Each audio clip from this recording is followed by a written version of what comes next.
એ 2019 મેં લાય ગાયેલું, પણ અત્યારે આપણે આખા ગુજરાતમાં કોઈ એવા ટોપ લેવલના આર્ટિસ્ટ બાકી નહીં હોય મારું ગીત નહીં ગાયું હોય.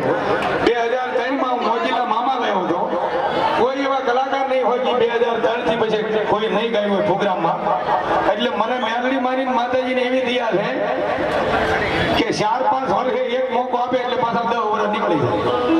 અને અત્યારે મેં ફોરહાવાળાનું રતન મૂક્યું છે, ખબર છે ને, એ રતન તો મારું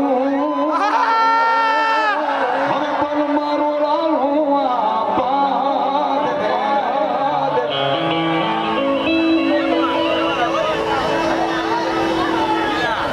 જયસિંહ ભુવા રામપરા ભુરિયા વડવાળીમાં મહેરની ભરો છે, 201 રૂપિયા આપે એવા સુરવીર આવ્યા છે બાપ.